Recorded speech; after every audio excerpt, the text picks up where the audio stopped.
काफी लंबा समय बीत चुका, क्या कुछ सहमति बन पाई या फिर अभी चालू है? देखिए, देश साहब से हालात दिख रहे हैं, मुझे तो लगता नहीं किसी को डिटेन किया हो।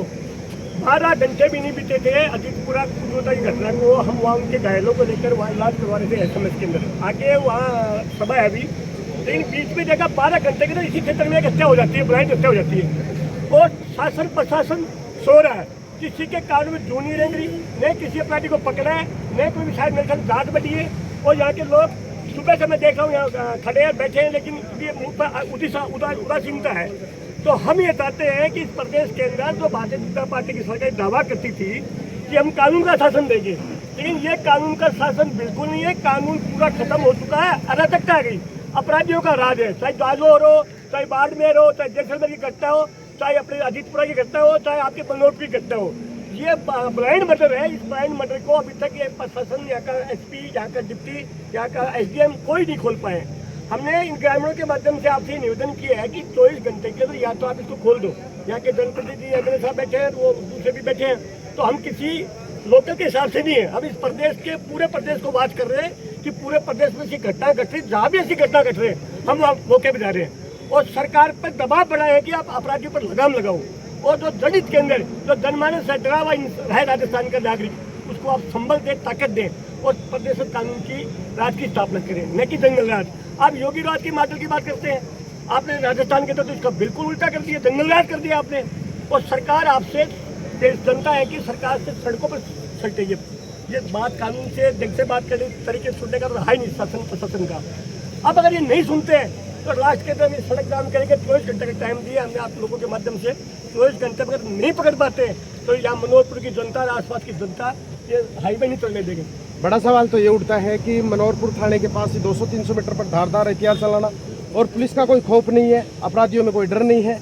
यही तो मैं बार बार कह रहा हूँ, यही तो अजीतपुरा के अंदर कल कोटपुतली के अंदर हुआ, यही आज यहाँ मनोहरपुरा के पास हुआ। और मजे की चीज़ ये है कि 24 घंटे, इसको भी काफ़ी टाइम हो गया मेरे ख्याल से, 8 बजे की घटना है, 8-12 घंटे, 12-5 घंटे ये। इसके बाद भी इनके पास कोई कलू नहीं है, नहीं ये लोगों को बता पा रहे। यहाँ के लोग बैठे हैं, मैंने आके देखा, नहीं तो किसी के पास कोई सूचना है क्या प्रोग्रेस है। और जो इनके जो रिश्तेदार हैं, जो मानने वाले के पीड़ित व्यक्ति के, उनसे भी ज़्यादातर मुझे समझ भी नहीं उनके क्या उनको लोगों को आश्वासन दे रहे हैं। लाइन के बीच में कोई आला अधिकारी पहुंचते हैं अभी कोई, मैं जो यहाँ का माहौल देख रहा हूँ, या तो चुपचाप माहौल हो रहा है, ये पता नहीं क्या प्रोग्रेस कर रहे हैं, अंदर क्या मीटिंग कर रहे हैं। इनको टीमें बना करके, विशेष टीम गठित करके इस पूरे क्षेत्र के अंदर निकल जाना चाहिए था। प्रथम जो इनकी प्रायोरिटी होनी चाहिए थी वो अपराधी को पकड़ने की होनी चाहिए थी, उसमें तो मुझे कुछ लग नहीं रहा है। सारा टीम यही टाइम वेस्ट कर रहे हैं। अगर ऐसे अपराध होने लगे, तो अगर घंटे 2 घंटे के अपराधी नहीं पकड़े गए तो इस प्रदेश की हालत क्या होगी। आप लोग, हम लोग सब सुरक्षित नहीं है, इस बात की चिंता हमको है, इसीलिए आपके बीच में आए हैं। अपराधी भी कहाँ से पकड़ में आएंगे सर? नगर पालिका परिक्षेत्र में नगर पालिका की तरफ से 1 करोड़ के बजट से CCTV कैमरे लगे हुए हैं, वो भी बंद पड़े हैं, वो भी सुचारू रूप से चालू नहीं है। मैं तो आपके माध्यम से जनता को कहना चाहूँगा, या कि जनप्रतिनिधि वो हमारे भाई हैं, उनको भी निवेदन करना चाहूँगा कि आप इस प्रशासन पे पूरा दबाव बढ़ाओ, प्रदेश, इस देश क्षेत्र के अंदर शांति कायम करो। नगर पालिका को सोने मत दो, जागते रहो। आप लोग जागोगे जब ही लोकतंत्र रहेगा। अगर आप सोते रहे नेताओं के भरोसे या पुलिस के भरोसे बैठे रहोगे ना, तो कोई न्याय नहीं मिलेगा। आप सारे आम जन अपनी बात समझ करके सड़कों पर आ जाओ। आप 24 घंटे इनको टाइम दे दो। 24 घंटे अगर ये नहीं सुधरते हैं ना, तो सड़क पर बात करनी सुधरनी किसी को। अरे गोली उनके लगी, आज इनकी हत्या हुई, कल आपकी मेरी हत्या हो सकती है। इसलिए ये मत सोचो आज मेरे साथ नहीं हुआ, ये हमारे घर के साथ हुआ है। इस बात को माने, हमारे परिवार के सदस्य की हत्या हुई है, इस हत्या को हत्या मान करके हम सब लोग 24 घंटे में नहीं पकड़ा, ये सड़क नहीं चलनी चाहिए। तब तो जाके क्षेत्रवासी ईमानदार है, नहीं मैं समझता हूँ इनमें भी बिल्कुल जान नहीं है। धन्यवाद। आप भी लंबे समय से, कल भी मैंने देखा था आप पाउटा से पहुँच कर जयपुर पहुँचे, आज यहाँ पहुँचे हैं, लंबे समय से यहाँ डटे हुए भी हैं, क्या कुछ सहमति?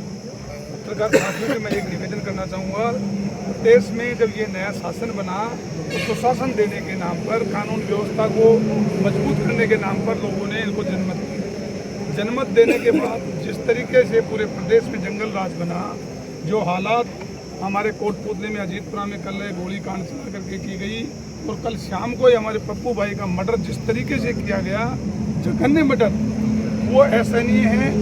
जहाँ तक अभी एक पत्रकार साथी कहते हैं कि नगर पालिका के यहाँ कैमरे खराब हैं, कैमरे लगाए नहीं। आज के इस युग में हर तीसरी दुकान पर कैमरा सुरक्षित लगा हुआ है, कैमरों में सारी फुटेज होती हैं। हमारे यहाँ का जो टोल प्लाजा है, ये देशव्यापी टोल प्लाजा है। इसके अंदर भी पूरे रोड पर कहीं ना कहीं ये अपने सीसीटीवी कैमरे लगे हैं। उनके खंगालने के बाद भी पुलिस अभी तक इनको डिटेन नहीं कर पाई, ये दुर्भाग्य का विषय है। प्रजातांत्रिक सिस्टम में और 21वीं सदी में अगर पुलिस प्रशासन शासन इन चीज़ों को नहीं खंगाल सकता तो उनको सत्ता में रहने का अधिकार नहीं है।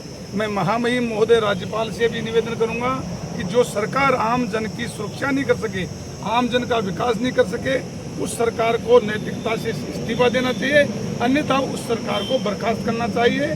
मैं निवेदन इस मौके पर यह करना चाहूँगा कि पप्पू भाई के परिजनों को सरकारी नौकरी दी जाए, 1 करोड़ रुपए कम से कम कंपनसेशन दिया जाए और इसमें जो शामिल जो लोग हैं मर्डर में, उन लोगों को डिटेन करके फास्ट ट्रैक अदालत से फांसी की सजा दी जाए।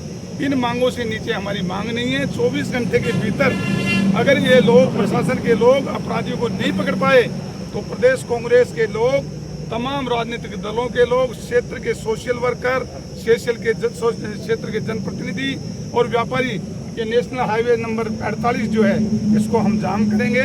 कल इसी समय हम यहाँ पर आएंगे, पूरे प्रदेश के लोग आपके साथ आएंगे। यहाँ से 20 किलोमीटर दूर जो अजीतपुरा गांव है जहाँ पर 5 लोगों को गोली लगी, वो हजारों की संख्या में वहाँ लोग बैठे हैं, वो आपको न्याय दिलाने के लिए आएंगे। वो कमजोर होंगे तो हम आपसे वहाँ मदद मांगेंगे कि आप लोग आइए। इस समय जरूरत है एकजुटता दिखाने की, आम जन को यूनाइट होकर के शासन और प्रशासन से हमारे अधिकारों की बात करने की, न्याय मांगने की बात करनी चाहिए। ये बात मैं कहना चाहूँगा। इस मामले में मैं ये भी कहना चाहूँगा कि प्रदेश का शासन, स्थानीय प्रशासन पूरी तरीके से विफल हो चुका है। इस विफल प्रशासन को जागना चाहिए और इस मामले को खोलना चाहिए। धन्यवाद।